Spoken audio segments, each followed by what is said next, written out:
जी अस्सलाम वालेकुम। कैफ और आज के लेक्चर का आगाज करते हैं। Lecture number 17। आज के लेक्चर में हम एज यूजुअल पहले practice question home assignment discuss करेंगे, फिर इसके बाद इस चैप्टर का लास्ट कंसेप्ट जो है, लास्ट कंसेप्ट है ना, agreement with person disqualified by law, ये स्टडी करेंगे। इजी कंसेप्ट, क्वेश्चन भी सिर्फ एक ही है प्रैक्टिस क्वेश्चन का, ठीक है, और दिन भी जुमातुल मुबारक का। तो आज उम्मीद है कि इंशाल्लाह कंसेप्ट जल्दी खत्म हो सकते हैं अगर आप थोड़ा सा ताउन करें। ताउन क्या करें कि चुप करके लेक्चर सुने और अगर कोई सवाल है फौरी तौर पे पूछे। सबसे पहले प्रीवियस लेक्चर में से कोई क्वेश्चन पूछना चाहते हो पूछ लीजिए। हाइब्रिड क्लास में, क्या हाइब्रिड क्लास में आवाज मेरी ठीक जा रही है? आवाज ठीक जा रही है तो मुझे बताइए।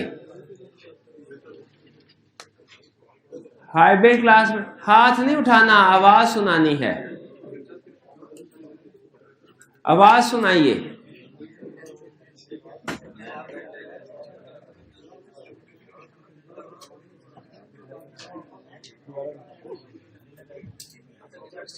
जी कोई क्वेश्चन?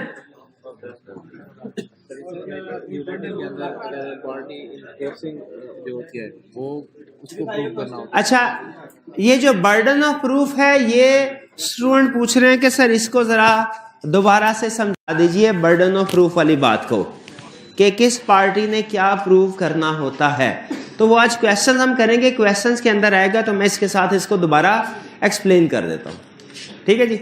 जी नशे की हालत में सर मैरिज कॉन्ट्रैक्ट हो जाए सर, वो कॉन्ट्रैक्ट कोई भी कॉन्ट्रैक्ट नशे की हालत में हो तो वो कॉन्ट्रैक्ट वाइड है।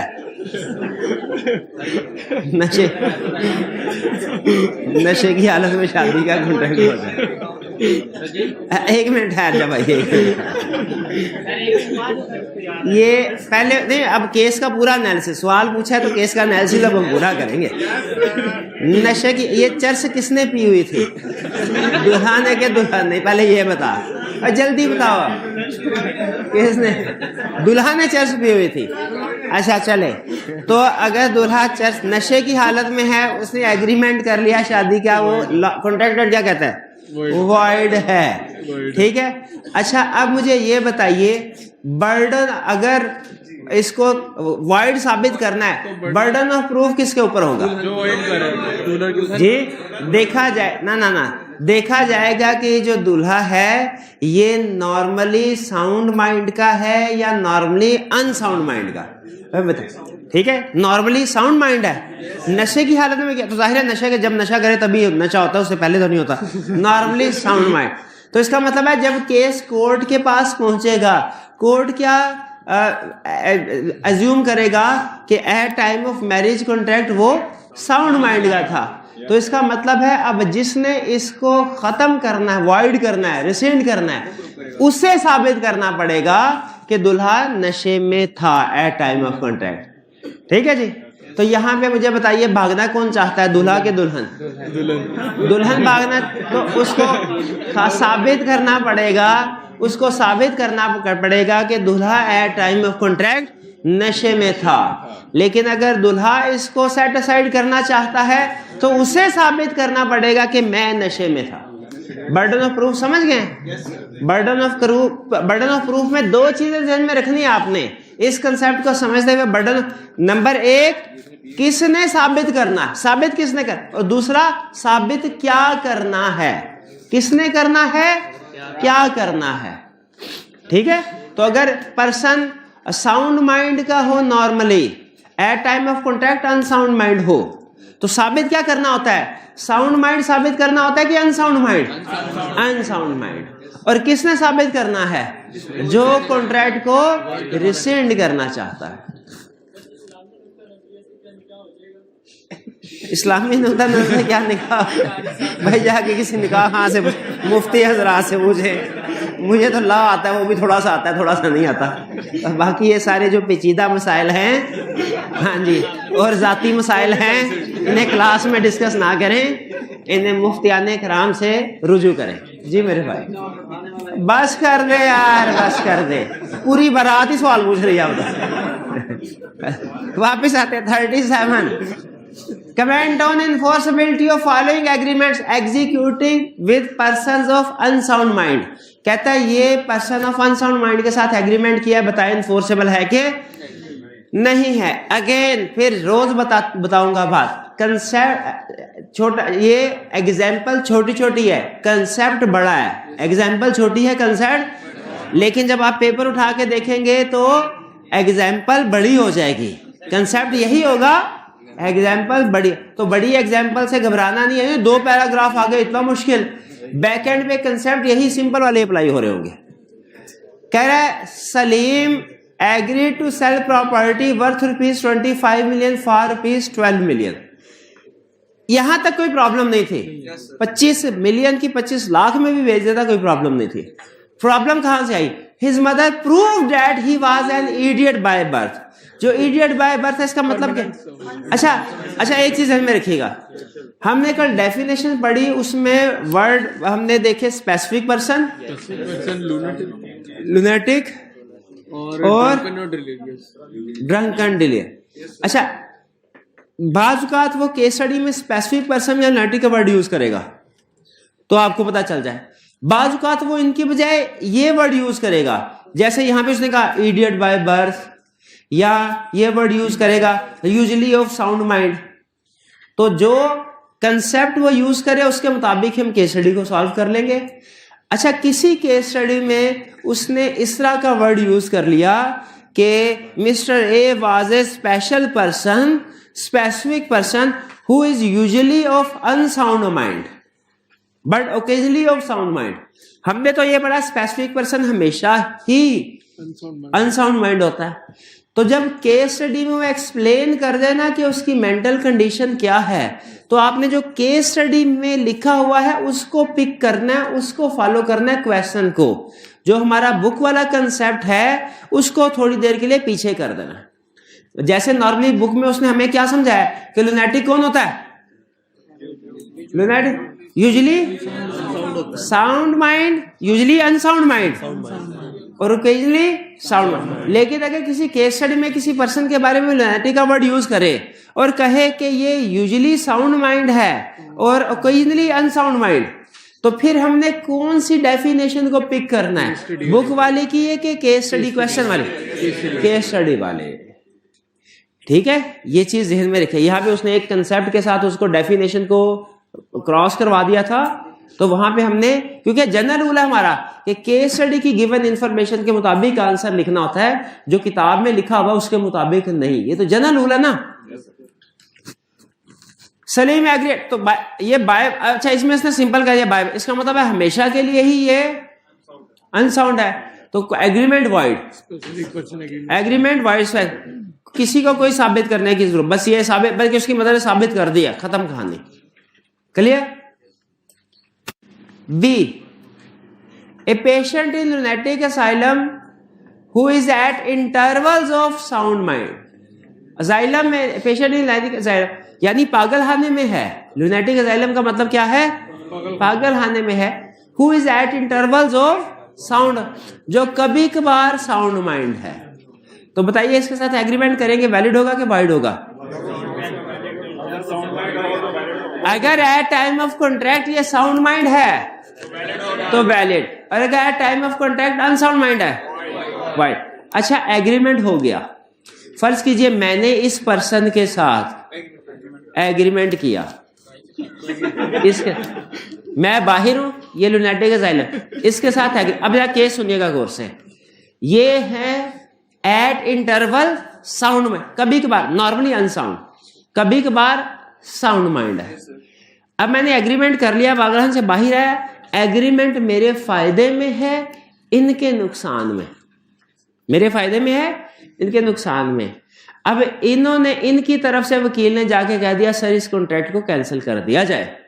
मेरे वकील ने कहा सर ये देखे साइन किया हुआ है और ये एट टाइम ऑफ कॉन्ट्रैक्ट ये साउंड माइंड था, इसलिए कॉन्ट्रैक्ट वैलिड है। कोर्ट किसकी बात मानेगा? हाँ, कोर्ट अभी किसी की नहीं मान, कोर्ट एज्यूम करेगा एट टाइम ऑफ कॉन्ट्रैक्ट ये अनसाउंड माइंड था, और कोर्ट कहेगा इसके साउंड होने का सबूत लाओ। किससे मांगेगा सबूत? मुझसे, पर्सन इन्फोर्सिंग कॉन्ट्रैक्ट, मुझसे सबूत मांगेगा। बर्डन ऑफ प्रूफ मेरे ऊपर है। ये बात समझ आ गई? अच्छा, सिचुएशन को थोड़ा रिवर्स करते हैं। कॉन्ट्रैक्ट करके मैं बाहर आया, बाहर आके देखा तो हालातों वाकयात से मुझे पता चला ये कॉन्ट्रैक्ट तो मेरे नुकसान में है। अब मैंने कोर्ट में केस भेज दिया, मैंने कहा सर इस कॉन्ट्रैक्ट को गलत कैंसिल किया जाए। इनके वकील आ गए, उन्होंने कहा सर ये अनसाउंड माइंड है जरूर, लेकिन जिस वक्त एग्रीमेंट हो रहा था उस वक्त साउंड माइंड का था, उस वक्त ठीक था, इसलिए कॉन्ट्रैक्ट वैलिड है, वैलिड है। अब जज किसकी बात मानेगा? के साउंड माइंड का था। हाँ, अब जज फिर वही अज्यूम करेगा कि नॉर्मली ये अनसाउंड माइंड है, at time of contract unsound mind होगा। लेकिन अब की बार बर्डन ऑफ प्रूफ कोर्ट कहेगा साबित किसको साबित करने को कहेगा? जो कॉन्ट्रैक्ट को इन्फोर्स करवा रहा है। और इन्फोर्स कौन करवा रहे हैं? ये भाई, ठीक है। यानी जो पार्टी कोर्ट में जाके ये कहेगी कि यूजुअली अनसाउंड है, ये at time of contract sound unsound ही था, यानी usually unsound, at time of contract भी अनसाउंड, जज उसकी बात फौरी मान लेगा। और जो कह रही है कि ये साउंड था, उससे कहेगा जज के सबूत लेके आओ। वो कभी तो सेकंड पार्टी कह रही होगी कि ये साउंड था, कभी फर्स्ट पार्टी कह रही होगी साउंड। वो डिपेंड करता है कॉन्ट्रैक्ट किसकी फेवर में जा रहा है। कुछ समझ आई बात की? फिर से अगली एग्जांपल में फिर इसको दोबारा पढ़ते हैं। ए सेन मैन यानी समझदार आदमी, who is so delirious from fever or who is so drunk that he cannot understand terms of a contract or form a rational judgment as to its effect on his interest, जिसको नहीं पता चल सकता, usually sound mind और occasionally unsound। अब इसके साथ agreement valid है? जिस वक्त ये ड्रंकन था उस वक्त एग्रीमेंट हुआ, तो ये उस वक्त पर्सन ऑफ अनसाउंड माइंड था ना, तो ये एग्रीमेंट नहीं। और बाकी टाइम में हुआ तो वैलिड है, लेकिन ड्रंकन टाइम में हुआ तो वैलिड नहीं। अच्छा, अब ये बर्डन ऑफ प्रूफ किसके ऊपर होगा? हाँ जी, जो पार्टी वाइड करना चाह रही है। या वाइड करने का मतलब क्या है? जो पार्टी कोर्ट में जाके ये कहना चाह रही है कि sir at time of contract ये ड्रंकन था, ये ड्रंकन, वो पार्टी लाजमी नहीं ड्रंकन पार्टी ही हो, वो दूसरी पार्टी भी हो सकती है। डिपेंड करता है कॉन्ट्रैक्ट किसकी फेवर में है। D, Farhan is a lunatic usually of sound mind and occasionally of ये हमारे उस कंसेप्ट डेफिनेशन के अगेंस्ट जा रहा है ना। डेफिनेशन में उन्होंने पढ़ा लुनेटिक कौन होता है? Usually of unsound. लेकिन बताइए अब यहाँ पे जो उसने डिफाइन किया है उसके मुताबिक केस सॉल्व करें कि अपने किताब वाले कंसेप्ट। उसने जब क्लियरली कह दिया कि ये लेके चलो, तो फिर हम इसी को लेके चलेंगे। Usually of sound mind, occasionally of unsound mind. He enters into contract with Sajid, जैसे ये भाईजान यूजुअली ऑफ साउंड माइंड, कभी कभार गुस्सा ज्यादा आ जाए तो होशो हवास हो बैठते हैं, तो ये अनसाउंड। अच्छा, इसके बाद enter into contact with Sajid, मेरे साथ कॉन्ट्रैक्ट कर लिया, and now wants to set aside the contract on ground of unsound mind. अब ये भाई कॉन्ट्रैक्ट को सेट असाइड करना चाहते हैं जो यूजुअली साउंड ओकेजनली अनसाउंड है, मैं नहीं। हम दोनों कोर्ट में चले गए। कोर्ट क्या फौरी तौर पे सेट असाइड कर देगा कि सबूत मांगेगा? पहला सवाल मेरा, सबूत किस चीज का मांगेगा? कि ये साउंड माइंड है कि अनसाउंड? सबूत किस चीज का मांगेगा कोर्ट? अनसाउंड माइंड होने का, क्योंकि नॉर्मली साउंड तो होता ही है, अनसाउंड होने का। दूसरा सवाल, सबूत किससे मांगेगा? किससे? जो पार्टी कॉन्ट्रैक्ट को रिसेंड करना चाहती है, यानी फरहान, इससे। क्लियर हुई है बात? अच्छा, दूसरी केस स्टडी में आपने यही बताना है कि सबूत कोर्ट किससे मांगेगा और किस चीज का मांगेगा। Second, Abid is a lunatic usually of unsound mind and occasionally of sound mind. Usually of unsound mind, कभी कभार साउंड, नॉर्मली अनसाउंड माइंड, कभी कभार sound mind. He entered into contract with Sajid and now wants to set aside the contract. ये set aside, दोनों court के पास पहुंचेंगे, इसको देखते ही कोर्ट सेट असाइड कर देगा क्या?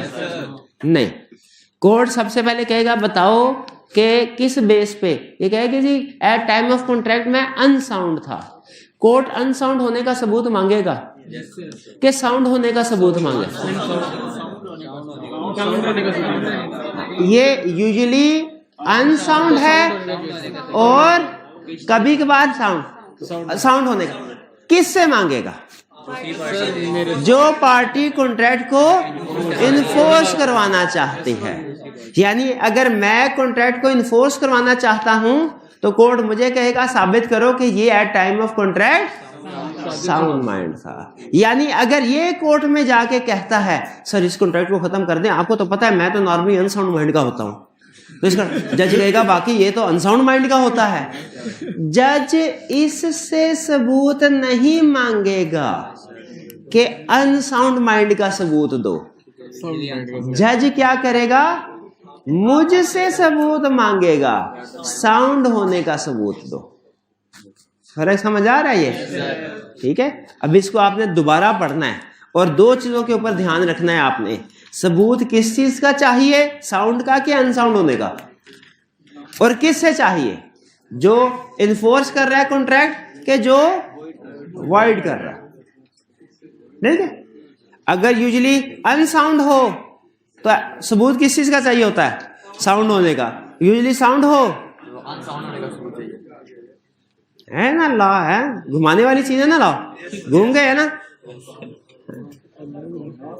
चलिए ठीक है। अच्छा ये क्वेश्चन, इसमें कोई प्रॉब्लम? एक दफा फिर से खास तौर पे डी और ई, इसको इसके ऊपर जितना ज्यादा सोच सकते हो खुली छुट्टी है, सोचे।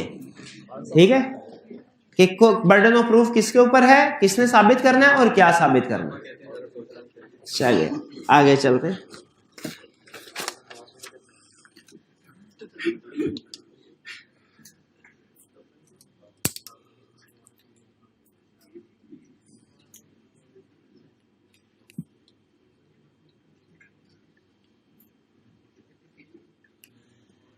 इसके बाद चलते हैं हम अपने आज के कंसेप्ट की तरफ, जो कि बहुत ही आसान concept, easy concept,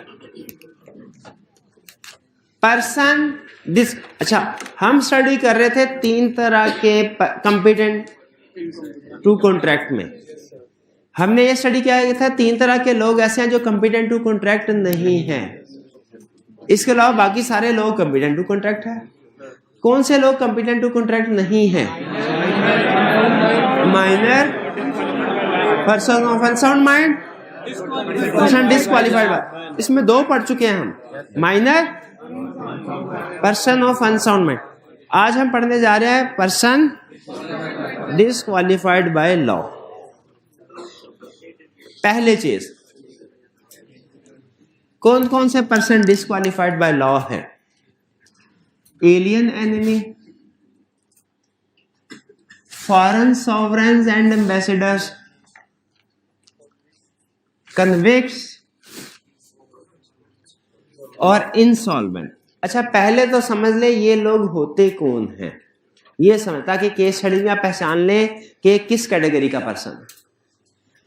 alien and alien कहते हैं फॉरेनर्स को। कॉन्ट्रैक्ट एक्ट के मुताबिक एलियन कहते हैं फॉरेनर, जो किसी और मुल्क के शहरी हों, एलियन। और एलियन एनिमी कहते हैं उस मुल्क के शहरी जिसकी हमारे साथ जंग लगी है।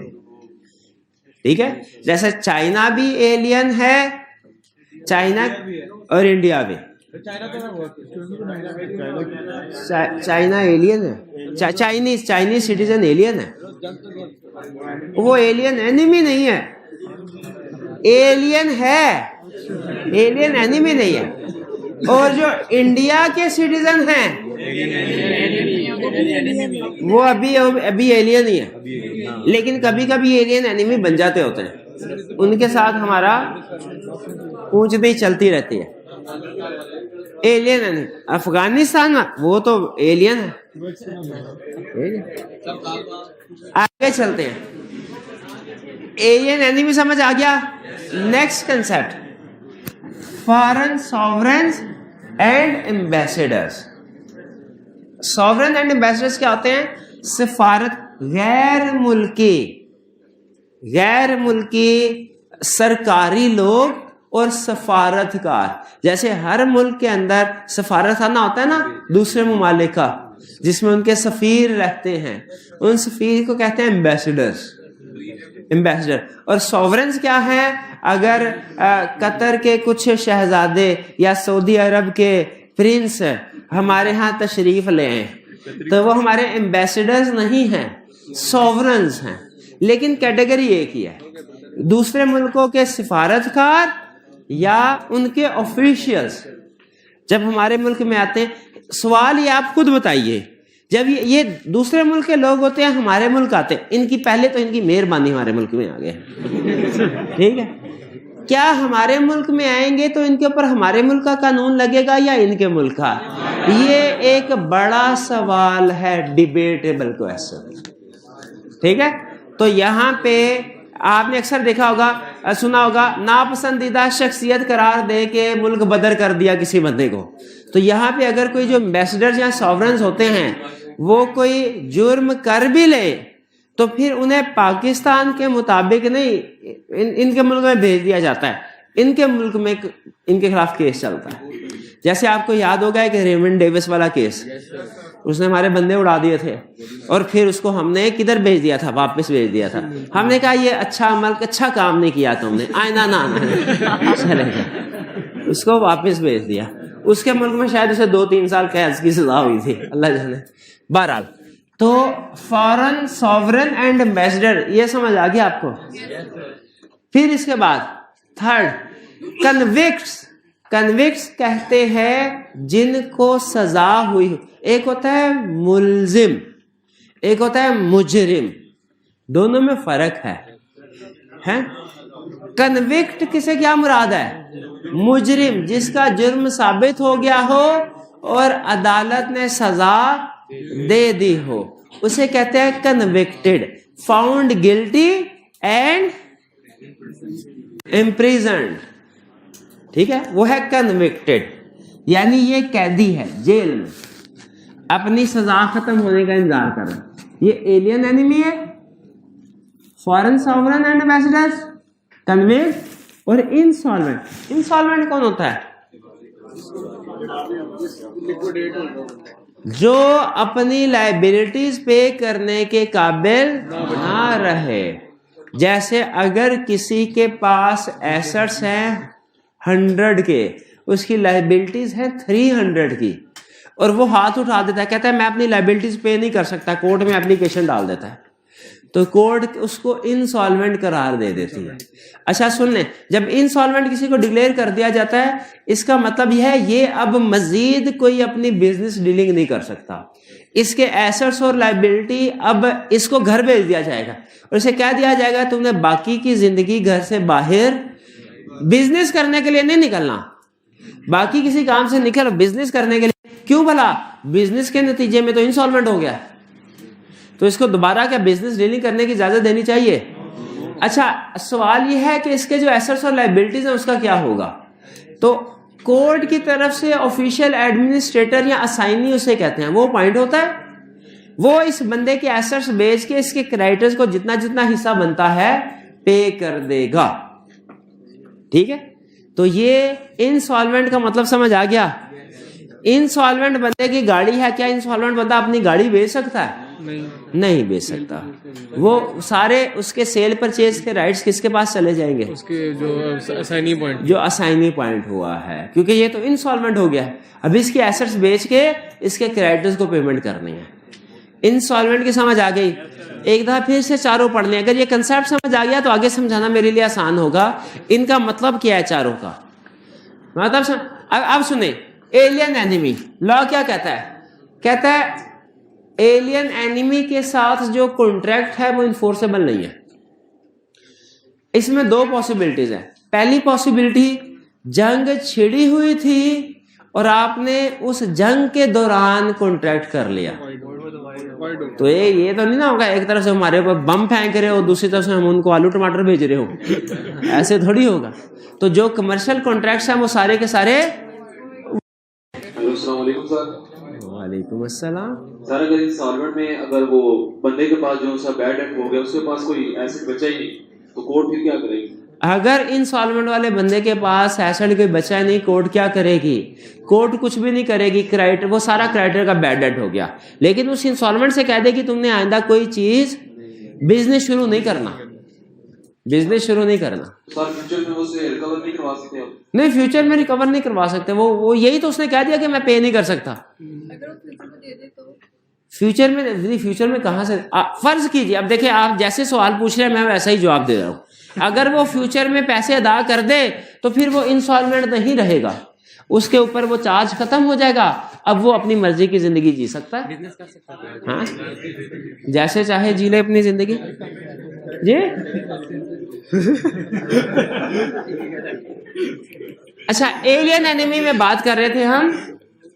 अगर जंग छिड़ी हुई है, उस जंग में एग्रीमेंट वो टोटली वाइड। अच्छा, अगर एग्रीमेंट कॉन्ट्रैक्ट पहले किया है, जंग बाद में हुई है, तो जिस वक्त जंग शुरू हुई सस्पेंड हो गया, सस्पेंड हो गया। अब जंग के दौरान में तो इस कॉन्ट्रैक्ट के ऊपर अमल नहीं होगा। हाँ, जब जंग खत्म हो जाए उसके बाद दोबारा रिज्यूम हो जाएगा, अगर इस काबिल हुआ, अगर पार्टीज चाहे तो। क्योंकि बाज़ औक़ात वक्त गुजरने के साथ ना वो कॉन्ट्रैक्ट की जरूरत नहीं रहती। ठीक है, हाँ जी। जैसे वो उनका इधर होली दिवाली होता है या पाकिस्तान में ईद है। अब अगर हम अभी कॉन्ट्रैक्ट कर लें भाई ईद पे इधर कपड़ों का, जूतों का बिजनेस बड़ा चलेगा, चूड़ी का, मेहंदी का, ये सारे बिजनेस बड़े चलेंगे, तो इधर से बेचो। उधर से वो जैसे ही सामान बेचने लगे, खुदा ना खास्ता जंग छिड़ जाए और जंग जो है ईद के बाद 6 दिन तक रहे। अब लीगली जब जंग खत्म होगी उसके बाद ये कॉन्ट्रैक्ट रिवाइव या रिज्यूम हो सकता है, लेकिन क्या पार्टी करेंगे इसको? नहीं करेंगे। हाँ, सस्पेंड हो जाएगा। अगर बाद में रिज्यूम हो सकता हुआ तो सस्पेंड होगा, अगर बाद में रिज्यूम होने के काबिल नहीं हुआ तो टर्मिनेट हो जाएगा। क्लियर? सस्पेंड होगा या टर्मिनेट होगा ये डिपेंड करता है टाइम एसेंस था कि नहीं इस कॉन्ट्रैक्ट में।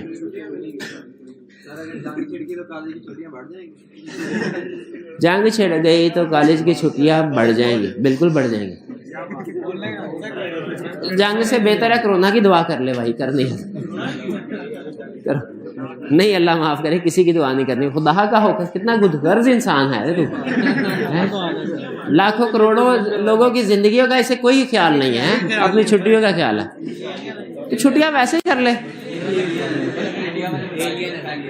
आगे चलते हैं नेक्स्ट, फॉरेन सॉवरेन। देखिए आज जुम्मा है, अगर आप इसी तरह टाइम ज़ाया करते रहेंगे तो जो मैंने पढ़ाना है वो तो पढ़ा के जाना, क्योंकि लेक्चर प्लान मैंने आपके साथ शेयर किया है, और टाइम एक्स्ट्रा बैठना पड़ेगा आपको, फिर ना कहिएगा। फिर foreign sovereign and ambassador. Foreign sovereign and ambassador समझ आ गया आपको कौन लोग हैं? कह रहा है ये लोग जो है ना गैर मुल्की सफीर, ये जब पाकिस्तान में आए तो पाकिस्तान के लोगों के साथ कॉन्ट्रैक्ट कर सकते हैं, कॉन्ट्रैक्ट कर सकते हैं, कैन मेक कॉन्ट्रैक्ट। और अगर कोई पाकिस्तानी जिसके साथ कॉन्ट्रैक्ट किया वो अमल ना करे तो ये उसे सू भी कर। लेकिन याद रखे, एम्बेसडर पाकिस्तानी को सू कर सकता है, पाकिस्तानी एम्बेसडर को सू नहीं कर सकता, क्योंकि उसके ऊपर अपने मुल्क का लॉ अप्लाई होगा। हाँ, अगर एम्बेसडर अपने आप को पेश कर दे, कहे ठीक है जी मेरे से गलती हुई, मुझे जेल में डाल दे, मेरे खिलाफ लीगल एक्शन ले ले, तो फिर उसके खिलाफ उसको सू किया जा सकता है, वरना नहीं किया जा सकता।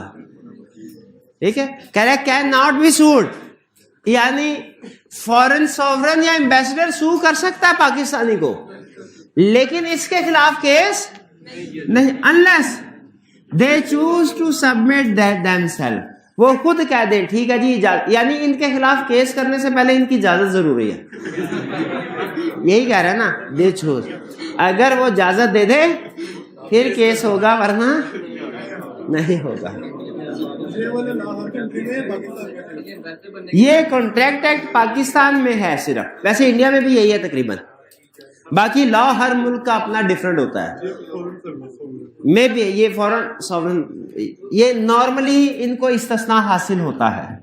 इसी तरह पाकिस्तानी भी जो अगर दूसरे मालिक में जाते हैं उनको भी ये इस्तिस्ना हासिल होगा, नॉर्मली होता है। फिर कन्विक्ट, कन्विक्ट किसे कहा था? कन्विक्ट, अच्छा, जो जेल में बैठा होता है ना उसको मोबाइल नहीं मिलता।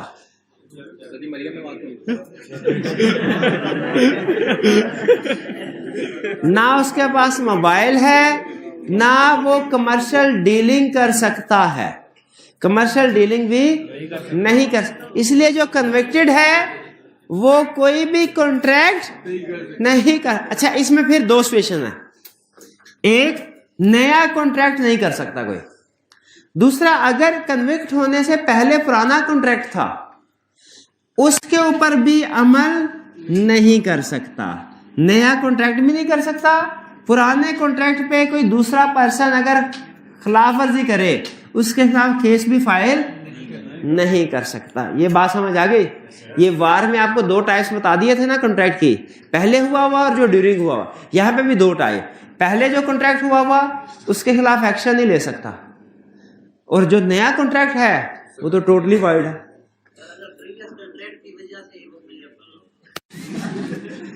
हाँ, ये डिसेबिलिटी खत्म हो जाएगी कब? जब वो पैरोल पे रिहा होगा। पैरोल पे रिहा होना के क्या मतलब होता है? जमानत में बरी हो, या बाज़ औक़ात जमानत नहीं भी होती, 2-4 दिन के लिए बरी कर दे। जैसे अगर किसी के क्लोज रिलेटिव की डेथ हो जाए तो उसे 2-3 दिन के लिए, ताकि नमाज़े जनाजा में शिरकत कर ले, बाज़ औक़ात बरी कर देते हैं। कैदियों को ईद की छुट्टियां होती हैं। कितना मासूम है रे तू, तुझे भेजना दे उधर, फिर हमें बताना कैदियों को ईदी भी मिलती है कि नहीं मिलती।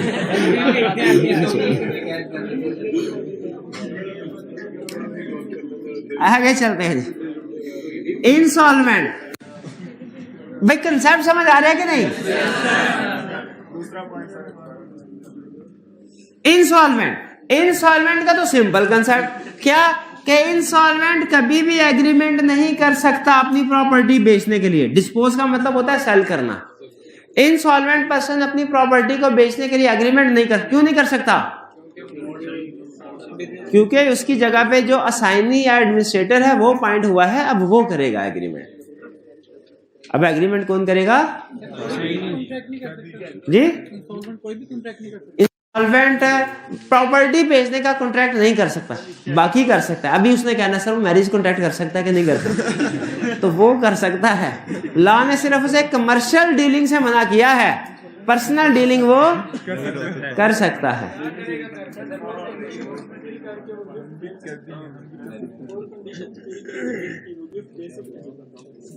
हाँ जी, बाकी के रूल्स वैसे अप्लाई होंगे जो हमने पढ़े हुए।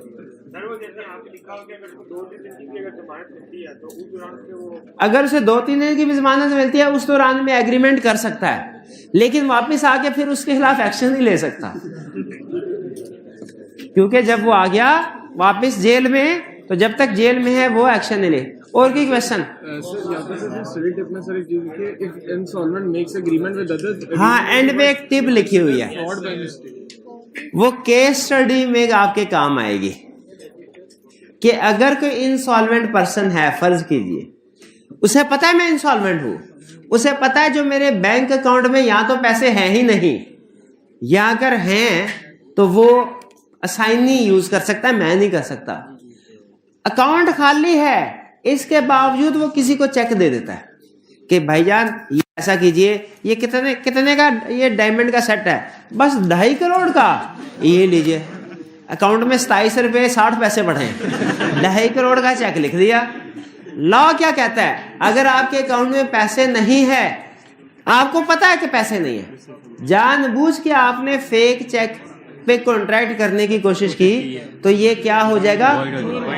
वॉइड तो है ही है, ये फ्रॉड हो जाएगा। समझा जाएगा आपने?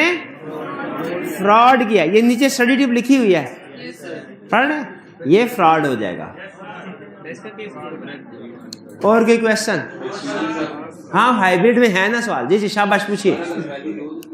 ये बात पेरोल पे आया है तो जी। उसने कॉन्ट्रैक्ट कर लिया, तो जब वो वापस जाएगा तो कॉन्ट्रैक्ट भी वैलिड रहेगा, जो कैदी को इजाजत नहीं है कॉन्ट्रैक्ट करने की। अच्छा, कैदी पेरोल पे आया, 2 दिन के लिए उसने कॉन्ट्रैक्ट कर लिया, वापस जेल में चला गया, तो कॉन्ट्रैक्ट इन्फोर्स नहीं हो सकता। अच्छा, इसमें भी वही रूल है जो जंग वाला था कि कॉन्ट्रैक्ट सस्पेंड हो गया। ये कॉन्ट्रैक्ट जो उसने किया, ये क्या हो गया? सस्पेंड हो गया। अब जब उसकी सजा पूरी होगी तो ये रिज्यूम हो सकता है, अगर इस काबिल हुआ उस वक्त तक। ठीक है मेरे भाई? तो जब वो कैदी पेरोल पे आता है, उस वक्त कॉन्ट्रैक्ट कर सकता है। वापिस जेल में चला जाएगा तो डिसेबिलिटी फिर आ गई। फिर वो डिसेबल है, ना नया कॉन्ट्रैक्ट कर सकता है, ना पुराने कॉन्ट्रैक्ट को इन्फोर्स करवा सकता है।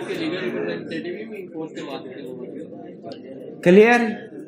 चलिए, ये था हमारा आज का लेक्चर। छोटा लेक्चर था, इसके साथ ही हमारा चैप्टर कंप्लीट हो गया। अच्छा, आप सुन लें, हमारा जब भी कोई चैप्टर कंप्लीट हो जाए करे, उसकी असाइनमेंट में उस चैप्टर के एमसीक्यूज मैं आपको देता हूँ, ये लाजमी है। लेकिन आपके लिए रिकमेंडेड है कि आप वॉल्यूम 2 के एमसीक्यूज भी कर लिया करें, क्योंकि वॉल्यूम 2 के भी जो मुश्किल वाले एमसीक्यूज हैं वो मैंने आपको करवाने हैं।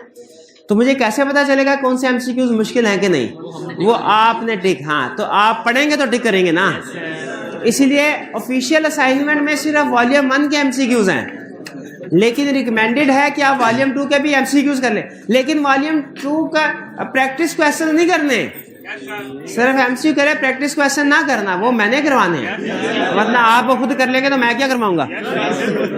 वो जैसे जैसे मैं असाइनमेंट दूँ आपने वैसे वैसे करने हैं। कंसीडरेशन कोई मटेरियलिस्टिक थिंग या फिर? ठीक है जी, चलिए आज का लेक्चर यहाँ पे खत्म करते हैं हम। अल्लाह हाफिज।